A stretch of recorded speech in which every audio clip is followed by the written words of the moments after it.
Hey guys, welcome.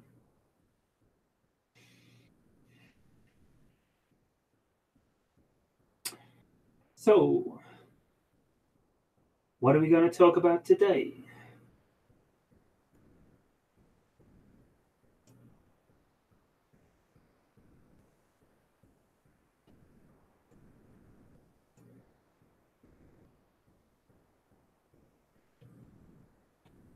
Hi Nyanata, hi transmissions, hi Danielle, hi Zdenek Shashkovsky.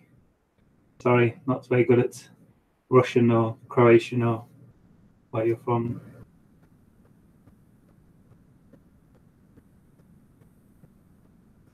Equinox. Yes, today is the equinox. It's we shifted into the new half of the year 2 hours ago. Hey Jason, the vegan. Hi Eliza. Okay, questions coming in, so dive straight in, I guess. So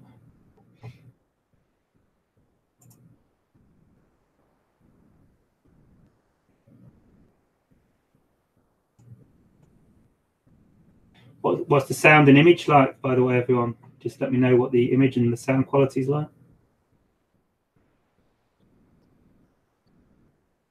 Do you know how to remove astral parasites?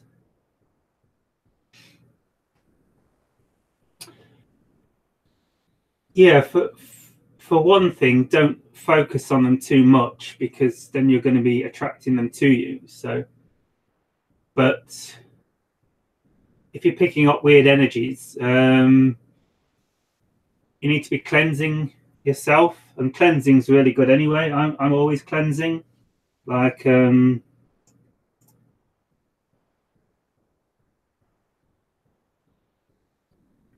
the live stream.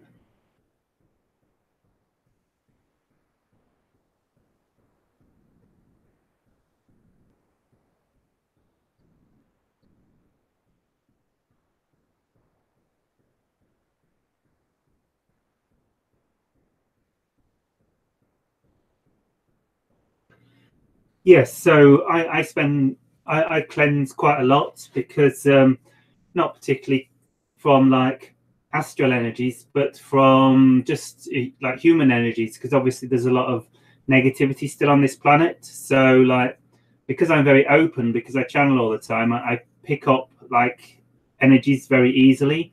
So especially I've just been out into the city today and coming back,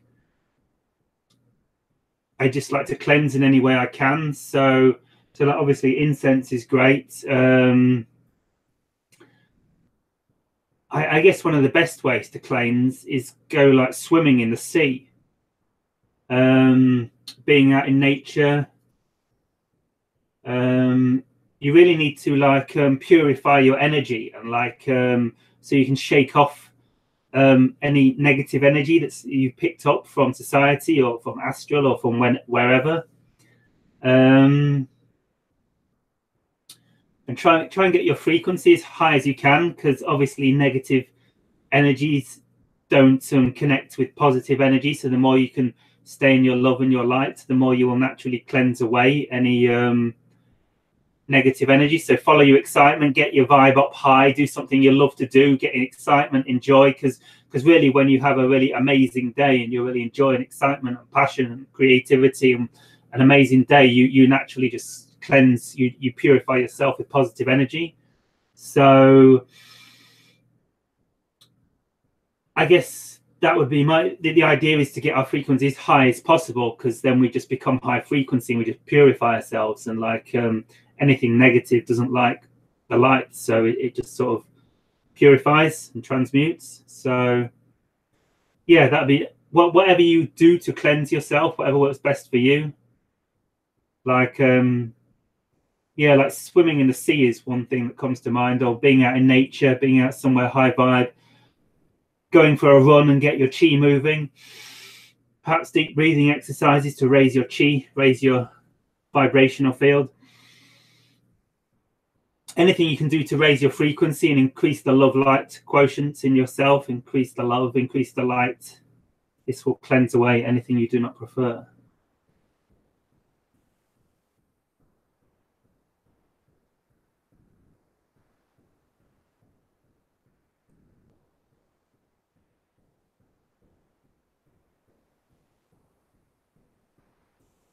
How to prepare for the new wave of consciousness that's coming.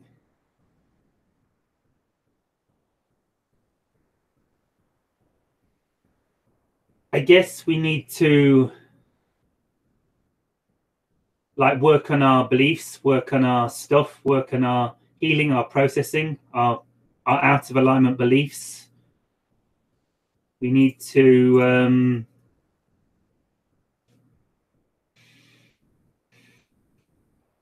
because the higher the energy goes, the more it will bring our shadow to the surface and force it to be healed. It's like as our frequency rises, our stuff comes to the surface. So with this shift of consciousness, our frequency will be rising, and it will bring our stuff, our out of alignment beliefs to the surface, like beliefs in lack of self-worth, beliefs in separation from creation, beliefs that we don't create our own reality, beliefs that, you know, old paradigm beliefs. It's really a time to like really dive into our beliefs and see what out of alignment perspectives and beliefs we're still holding on to, whether it's fear of how others perceive us, or lack of self-worth, lack of self-love, and really work on unconditional love for self and see how we are all divine intrinsic parts of the infinite matrix of all that is, and without us the entire matrix would collapse, as Bashar once said, or someone Darryl Anchor channel once said. So yeah, just I think it's a time to like really be processing our beliefs, because the more aligned we are, the more we align with our excitement and our joy and our passion, and the more we purify our old beliefs and cleanse ourselves of old paradigm perspectives, the more we will able to just go with the flow of the new energies and just allow them to carry us into the new version of ourselves, and perhaps come to see how everything is impermanent. Like in Buddhism, they talk about impermanence and how everything is just like a cloud passing through the sky. Everything is just like scenery passing through consciousness. Like where we are now, this experience now, this will be gone in 1 hour, 2 hours. In 10 years, you'll be socializing with different friends. In 100 years, your body probably won't be here. So the more we can come to tune into this idea that we are impermanent and everything is changing, and like surrender to letting go, like allowing things just to move through us, and just see that we are the unchanging consciousness, the more we can drop into that space of pure awareness, stillness, that pure consciousness, and I guess what we could call the enlightened state, or the beginnings of self-realization, or becoming the I am.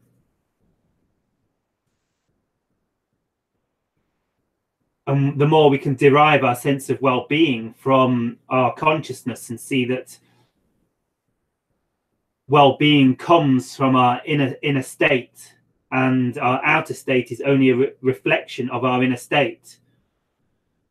And the more we can just rest into our awareness, into ourself, into our own consciousness, and begin to derive our sense of well-being from our own consciousness, from our own nature, from our true self. And the more we can let go of attachment and need for outer circumstances to happen in any particular way, not ceasing to function in the outside world, not stopping follow our excitement, not stopping pursuing our calling and our passion, but not needing it to happen in any particular way, just allowing it to unfold in its own time, in the understanding that our higher self is always giving us everything we need. And and in this place realize that we don't need anything anyway, because we are perfect as we are, because all of creation is perfect, and it's only our minds that cause trouble for us. And the more we can transcend our mind and settle into the pure consciousness state, the awakened state, the more the new energies will uplift us and empower us and accelerate us. And we can use the new energies to go deeper into the I am, to go deeper into the self-realized state, to accelerate us on our path, on our journey, on our excitement. And the less we will have to use these new energies, or the less these new energies will force up any negative perceptions, because we will have healed them and let go of them. So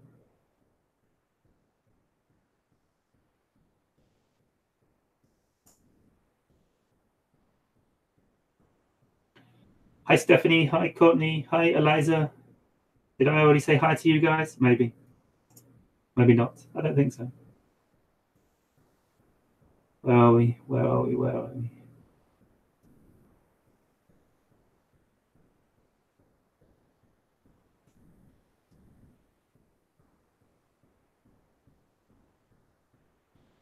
You sound a bit different, deeper. Oh, maybe we've shifted. Maybe the different room. I'm in a different location. It's probably the acoustics of this place. Oh, 33 people watching right now. 33 guys.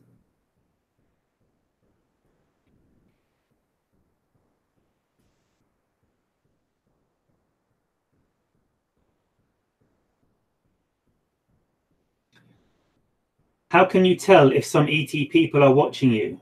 Like that staring over your shoulder feeling, but no one is there, though you feel like you feel eyes on you. When ET consciousness is in our presence, the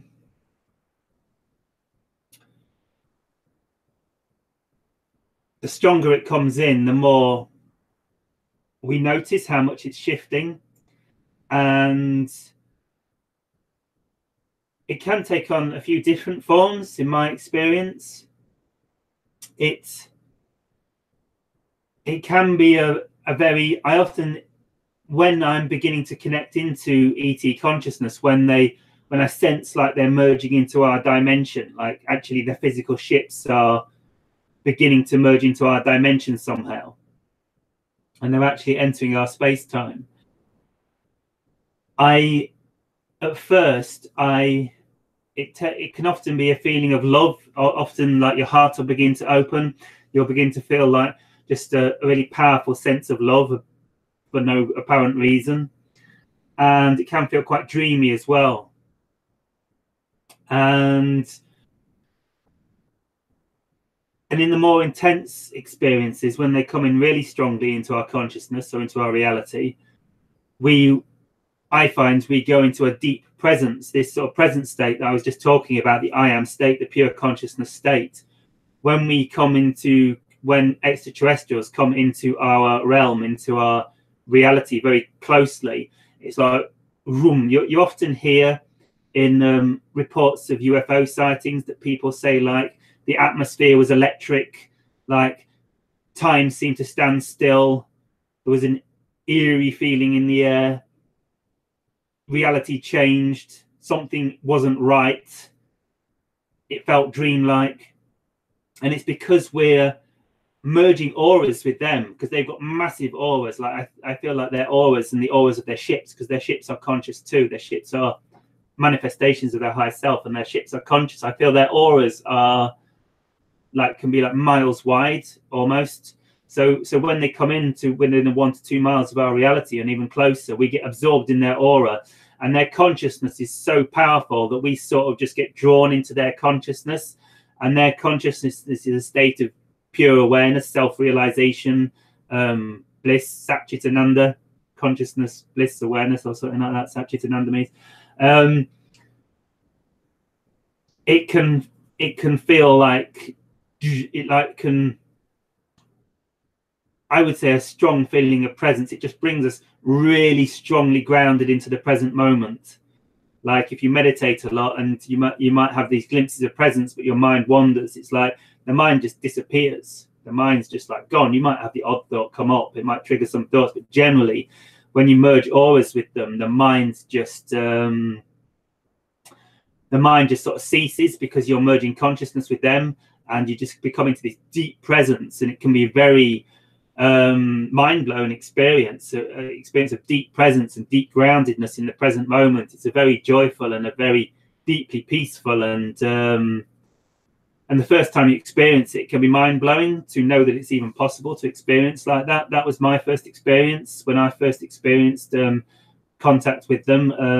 I remember I was breaking down in tears just to know that it was possible to exist in such a level of intense joy, because I didn't even know it was impossible until I experienced that. So these are some of the things that can happen when ET consciousness is with us. Where have the questions gone?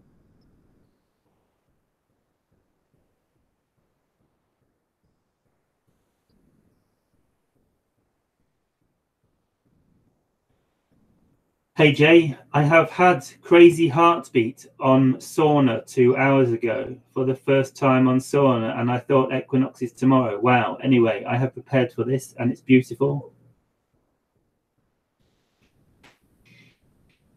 Yeah, Equinox is normally on the 21st or even 22nd or even 23rd occasionally, but it's 20th. I think it's quite rare to be on the 20th. But I checked twice, so I think I got it right.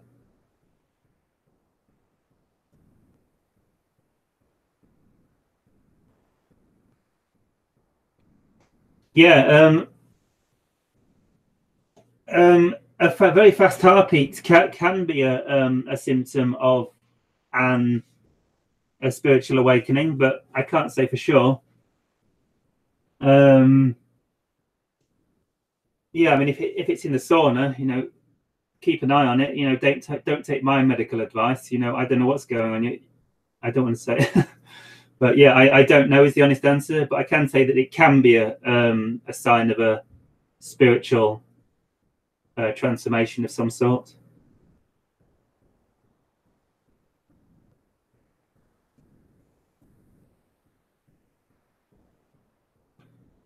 Hi Shane. Hey Donnell.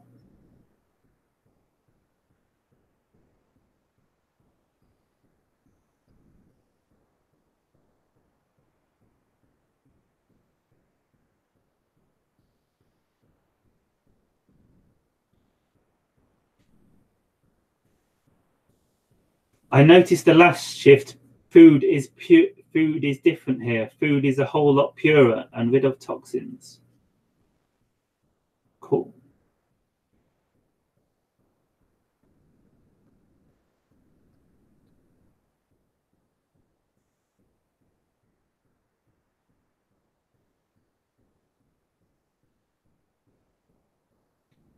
Anyone else experience any symptoms? I'm coming out of a 48-hour migraine. I know from experience that I usually get these as a precursor to major influxes of energy. Yeah, headaches can very often be a symptom of these increased energies. I know a lot of people experience that. It might be because you're not getting enough oxygen to your brain. One thing I do, if you notice when I'm channeling, I do a lot of deep breathing. It's because the increased energy requires more oxygen. I also do it to raise my chi levels, but I would suggest deep breathing. Like some people recommend 30 minutes of deep breathing in through the nose. And it can be out through the mouth or nose, but in through the nose is important because we have prana or chi receptors at the back of our nose, according to yogic philosophy. So I would recommend lots of deep breathing, preferably in good oxygen, you know, like outside in the forest or by the sea or something. But yeah, that can help with these symptoms, to get your own chi flowing and get your blood flowing with high oxygen in it. And yeah, I've been quite tired the last couple of days. Yeah, I felt weird today, actually. This morning I felt quite strange. I guess it's been quite a strange day generally. I felt a bit peculiar this morning, like I was integrating a lot of stuff.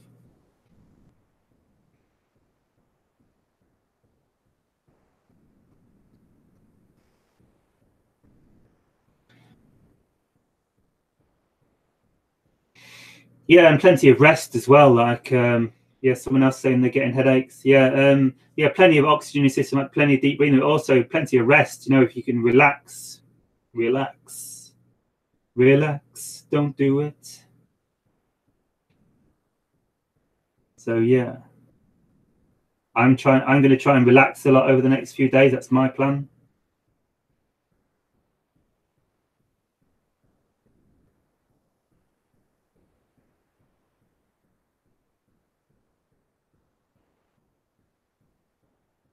Hi, Lily Pad.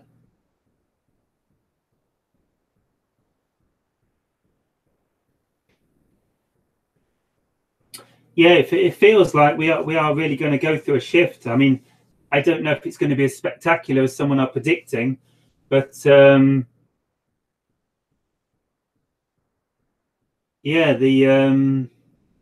I mean, we're definitely going through a shift. I mean, we've been going through a very intense shift for the past 6 months, and it seems to be coming to some sort of culmination. I think we'll get some clarity over the next few days as to what's going on and how things are going to play out. But yeah, I mean, we're definitely going through a shift, and a good one from my perspective. I mean, they're all good ones, but they can be intense to process. And I think for a lot of us that have been doing the work, we're going to begin to come into a really good place. That's my feeling. And I feel like that's happening already.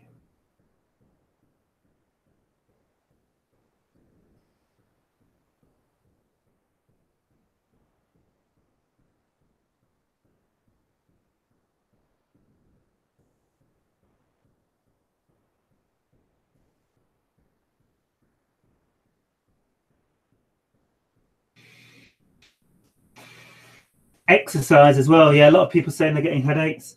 Yeah, so plenty of exercise, plenty of oxygenation, raise your frequency, do things you enjoy, fun, perhaps get out in nature, day on the beach, you know, chill, relax, go with the flow.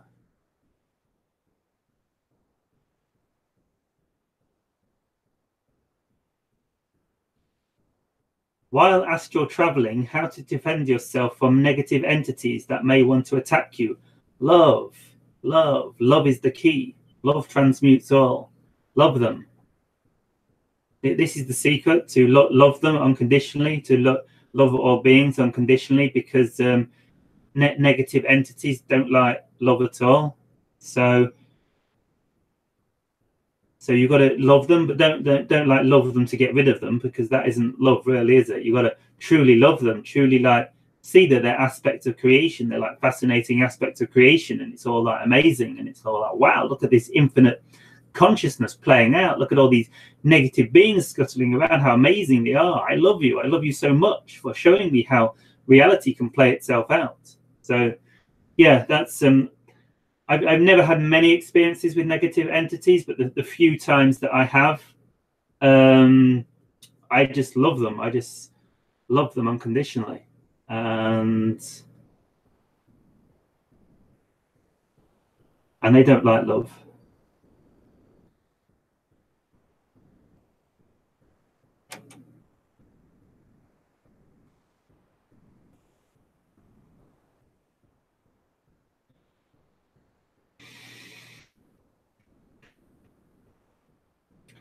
A few nights ago, I saw a sparkle ball of light in my room. It was really tiny, like dots, but as I looked at it, it stood very still.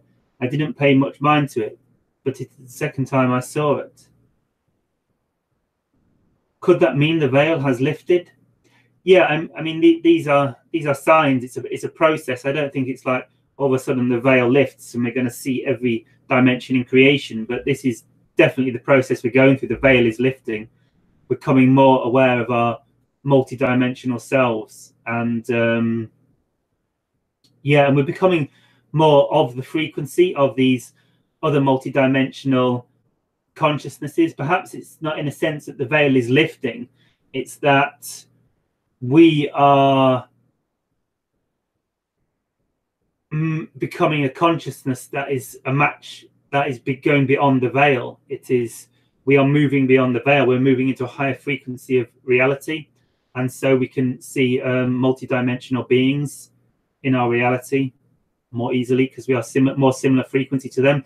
Because as we move into fourth density, there is a greater density of light frequency in us, and that is more similar to orbs, fairies, multidimensional beings, extraterrestrials, angels, guides.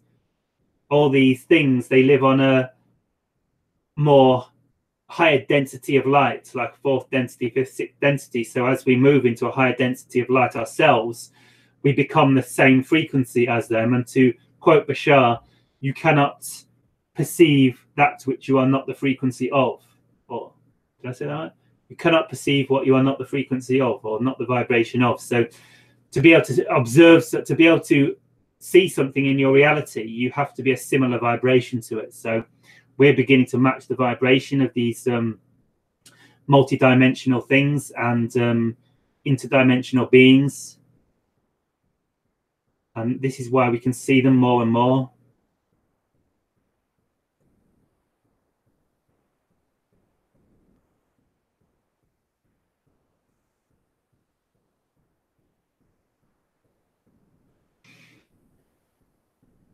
Yeah, someone recommending meditation and drink water and work on inner healing. Yeah, I mentioned the inner healing, but yeah, meditation and drink water, of course, great ideas. Yeah, and I think good water is great. Yeah, and good quality water, the better quality, the better.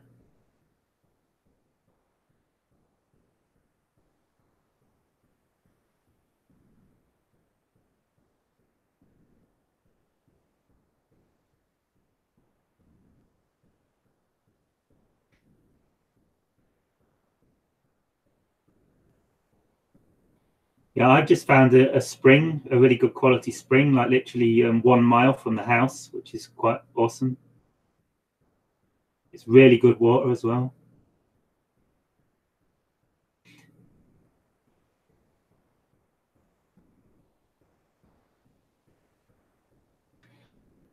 I joined this live and the energy shifted around me. Wow, what did I miss? Nothing spectacular, I don't think. I think we're just all merging consciousness, and we're all harmonizing with this new energy that's coming in. And part of this shift is that we're all becoming more telepathic. We're becoming like a unity consciousness. So it's probably that you're tuning into the energy of everyone in the group, and there's quite a high vibe between us at the minute. So we are shifting as we speak.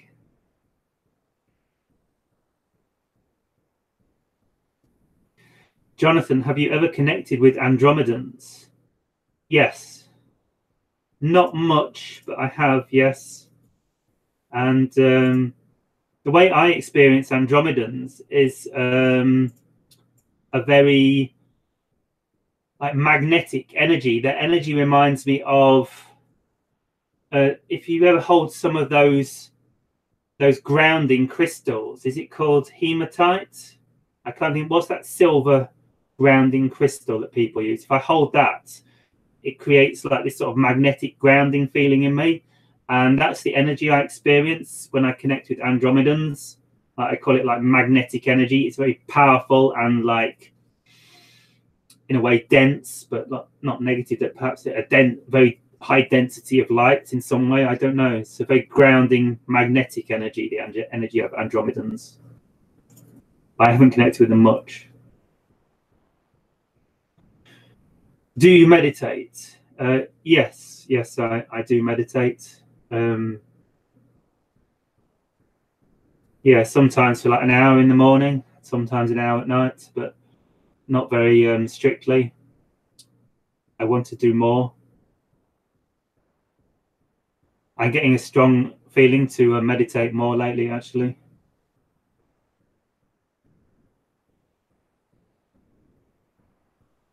I can feel strong energies lately so that my head hurts. Yeah, I think this is fairly common. A lot of people have mentioned this today. It's fairly common to get headaches with strong energies. You sort of get used to it after a while, especially if you're channeling every day. But yeah, plenty of deep breathing, get plenty of chi in your system. I would recommend for these headaches, the thing I would recommend the most is plenty of water, like someone says, but and all the things people are recommending, but particularly 30 minutes of breathing, deep cyclic breathing through your nose, deep breathing through your nose to get your chi levels high and get plenty of oxygen in the system. Because often we can like get all these high energies flowing through us, but we're all like lounging around on the sofa, and it's not really good, and the energies can't flow through our body naturally. So like exercise and yoga is brilliant, I should imagine. But the more we can oxygenate our system and get the chi flowing, I think that will help a lot with the headaches.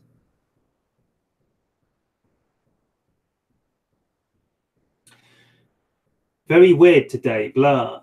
Yeah, I felt really weird this morning. Yeah, it has been a weird day. The equinox. I think we're integrating enough because we're going through this shift from the introspective 6 months of the year into the outrospective. I don't think that's the word. And we're going from a very deeply introspective period. The winter 6 months, the period between the solstices, the equinoxes in winter, is very introspective, like going deep into our stuff. And as we move into past the spring equinox into the summer 6 months of the year, we move into a very outward momentum. Like in a way, we could say we're going to everything we've learnt over the winter, we're going to express over the summer. We're going to like follow excitement more and more, using everything we've processed over the winter. And I feel like this equinox period for me, as just today, it's been like a deep integration, like integrating like my spiritual side with my mind and my physical side, and really integrating everything. Whereas before it's been very like, you know, experiences of bliss and euphoria and awakening, and then coming back down and being, you know, being depressed and in the human and suffering, and then going back into the high. And like, but I feel like for me this is like an integration, and I'm like really integrating both sides into one, and there's less of a battle between the perspectives. So, and that's why I felt weird today, because it's all integrating into my mind. So perhaps that's happening for a lot of us.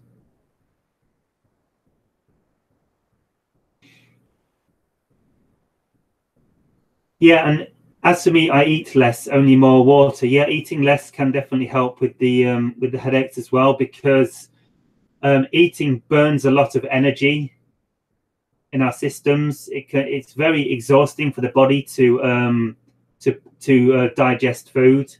So and it can be exhausting. So if we're eating a lot and having to digest a lot of food, it's using a lot of energy in the body up. Whereas if we were like to eat less, we would like naturally stay in a more energized state and likely be able to keep with the increase in cope with the increase in energies more.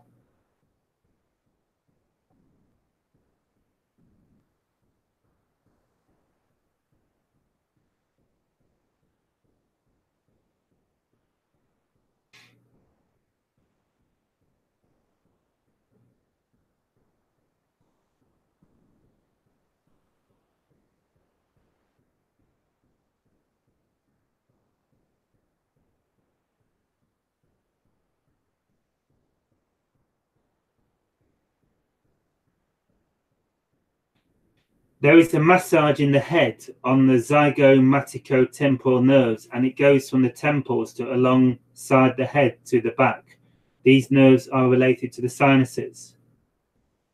Yeah, I don't know anything about what you're talking about. I've never heard of a zygomaticotemporal nerve, but yeah, that makes a lot of sense. Yeah, of course, massaging can be great for headaches.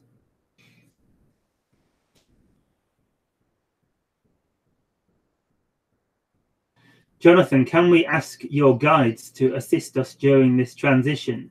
How can we do it individually? Just ask. Oh, whoops, sorry, I lost your question. Yeah.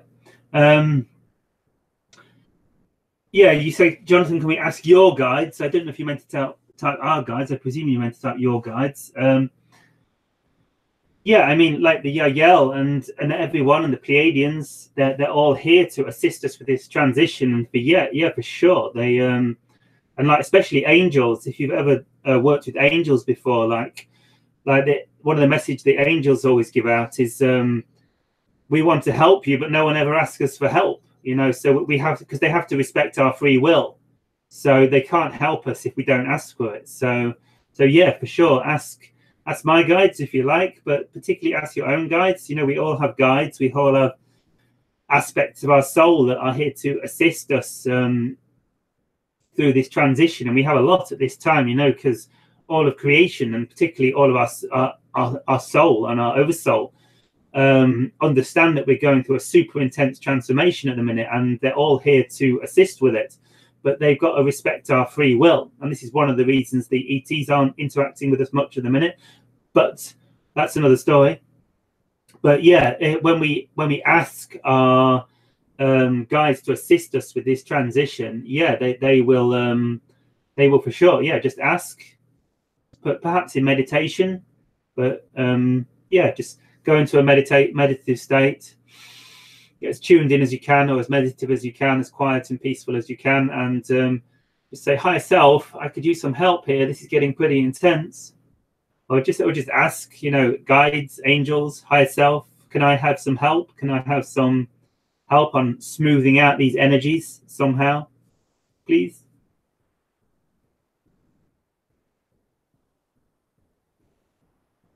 Jonathan, are you still releasing negative stuff? Just curious. I've been working on my inner stuff for several years and I'm tired. Lol. Much love. Yes, I'm still releasing negative stuff. Yes, I've been working on it for several years too. And yes, I'm tired too. Yeah, it's exhausting. There's a lot of us that are very exhausted at the minute because this is really intense. So yeah, chill, relax. Unconditional love. Love yourself. Take time for yourself. Take time out. Relax. Find somewhere where you can relax. And I think what's so important is to find an environment where we are capable of relaxing. And it's perhaps we don't realize how much our environment affects our consciousness. It's so important to be able to find somewhere, ideally somewhere to live, where we are able to fully relax and be in our own energy and our own consciousness, and just where we're not absorbed in other people's stuff, because if we've got loads of crazy people around us, or even within like 10 meters of us or 20 meters, perhaps not that close, but to a certain degree it will do. So the more we can get out of other people's consciousnesses, or at least out of other people's regular people's consciousnesses that are crazy, and find an environment where we're able to fully relax and just show ourselves unconditional love for ourselves, self-love, and just take some time out and relax and have fun and regenerate. It's so important for us at the minute, because like I say, we're all exhausted for like processing this stuff so intensely for so many years. It is exhausting for sure.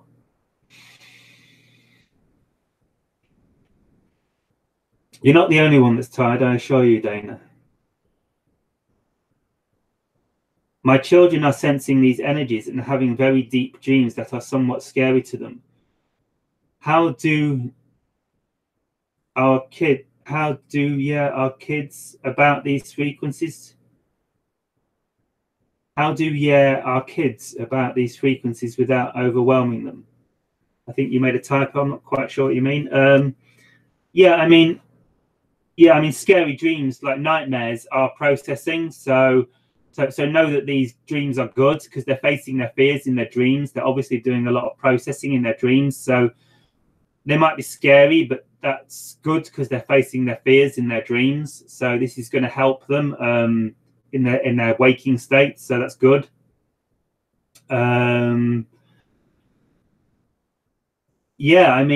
Just perhaps the best thing is to just try and show them how we're all infinite beings and we're all infinite consciousness and we're all one being, and ultimately we're all immortal and untouchable, and nothing scary in a dream can ever harm us, because we're all one being and we're all connected and we're all the same being. So even if like some scary thing happened to them, it can't ever do any permanent damage to them, because we're all one being and we're all love and we're all light. So yeah, just I guess I'm very far from I'm not an expert on teaching, on working with children. I don't have any children myself. I'm not around children very often. Helping children through this shift is not my speciality. Perhaps you can find someone who's a specialist on helping children through this shift. I'm not aware of anyone, but I'm sure they are out there. So YouTube search or something, maybe someone in the chat can help. Maybe someone knows someone who works with children going through this transformation. But yeah, just being positive with them all the time and just reassuring them that everything's okay. We're going through a transition of consciousness and it's all good, because we're moving to a love light reality where life is going to be so much better for everyone. So I think if you just put it in this way, children are going to be able to cope with it much better than us, because children aren't stuck in their ways and stuck in their patterns. They're much more open to change, because they don't have any mind that tells them that change is bad in the way we do. We haven't been so I think the children will cope with this a lot better, and they probably are doing, but I'm not an expert. So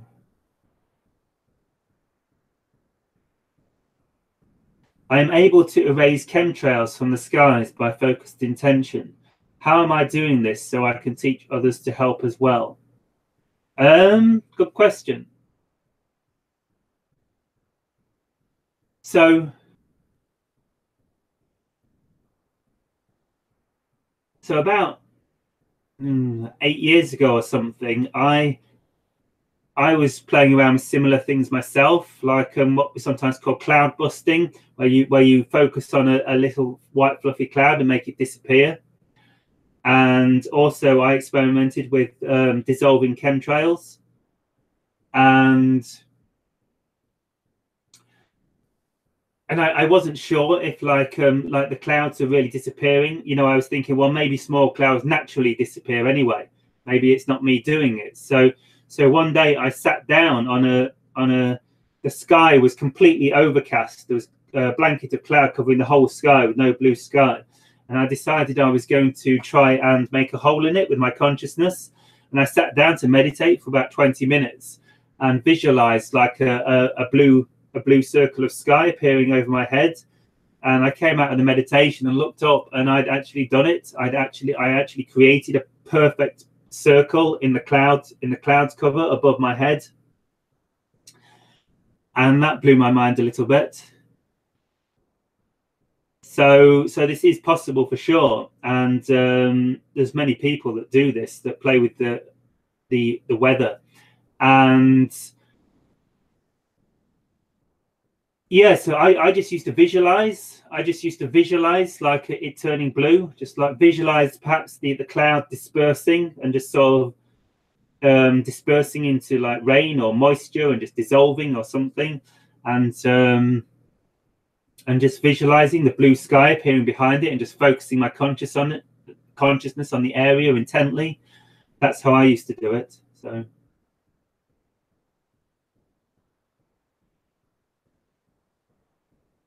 hey, Christy.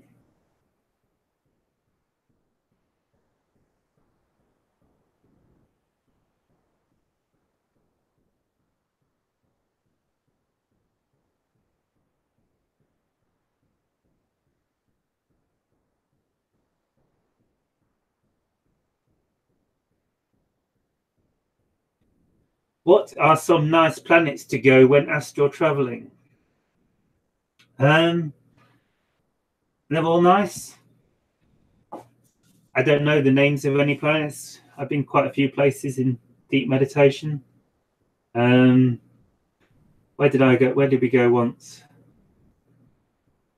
I can't remember. There's infinite nice planets to go to when we're astral traveling. There's no limits.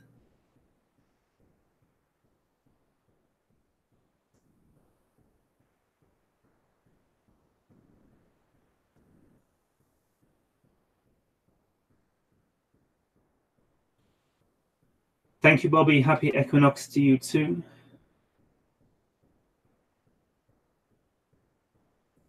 Hi, Rhonda. Glad I caught you live too. Glad you caught me live too.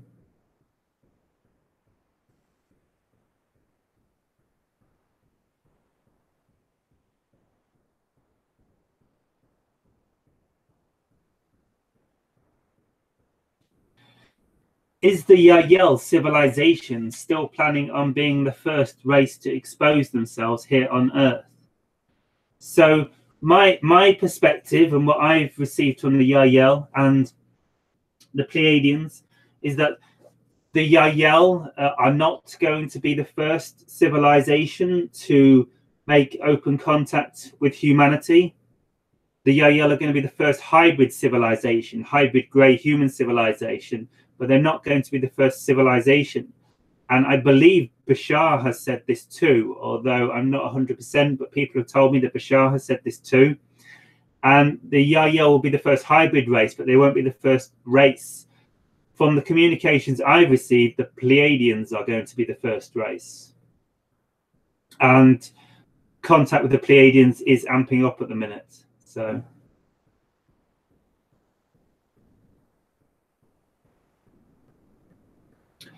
hey, Tinfoil.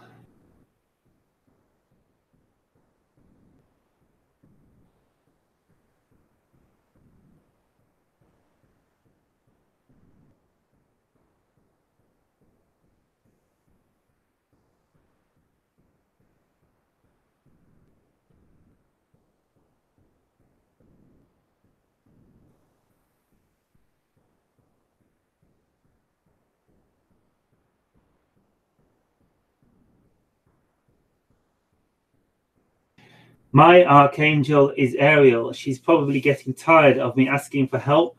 I don't think angels do get tired of humans asking for help, because that's their, in a way, that's their purpose for existence, or part of their purpose for existence. And when we are of service, we get very energized. We can even see it in ourselves when we're being more of service and serving through our calling and what we are passionate about. It actually energizes us. So I think the angels actually get energized by helping us, but they don't get tired of it. They love it. They love being of service. It's their life. It's their job. It's their passion to help humans.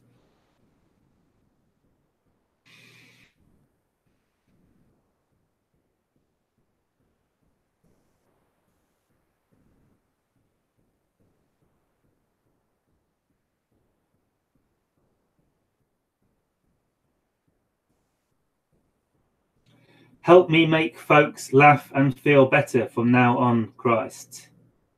That's a good thing to ask.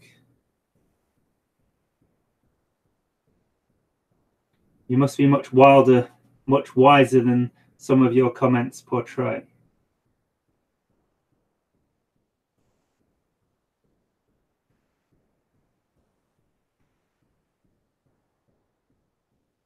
I see you talk about Christopher Walken. He's the guy that played in Communion, I think, isn't he?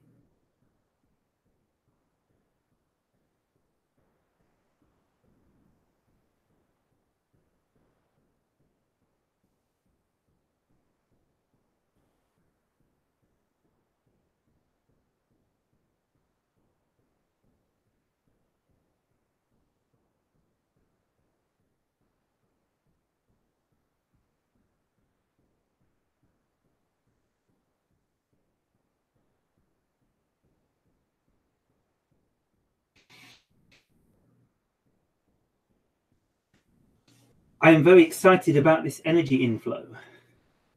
Yeah, good to see you're doing well, Diana. Okay, so we have come to the end of the questions. We have been going for 51 minutes. So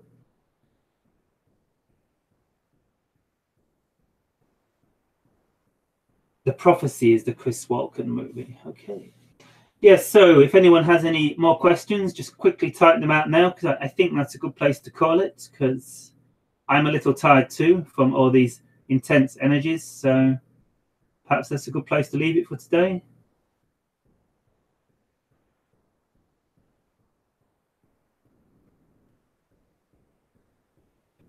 So thank you everyone for joining the live stream.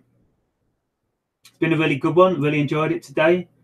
And see you same time next week, next Tuesday. Oh, we have a question just coming. What do you think is the future of cryptocurrency? I did talk about this in another live stream quite in depth, perhaps 2 or 3 live streams ago.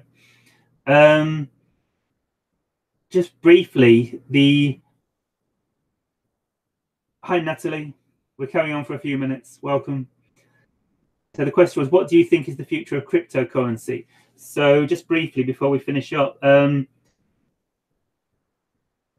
cryptocurrency of the future will be the one that has most utility, the one that is most usable as a currency, because there's a lot of issues with cryptocurrency at the minute, like how difficult it is to make transactions safely, and how it's possible to lose it and get it lost in the transaction, and like issues with like exchanges taking huge cuts of the money when you make a transaction. So yeah, we need a cryptocurrency that's easy to use as a currency, and the one that works best as a symbol of exchange of value will be the one that is the future. So yeah, that feels a good place to finish, everyone. So thank you very much, and see you same time next week, 6 p.m. UK time Tuesday. Have a wonderful day, everyone. Shivai. Bye-bye.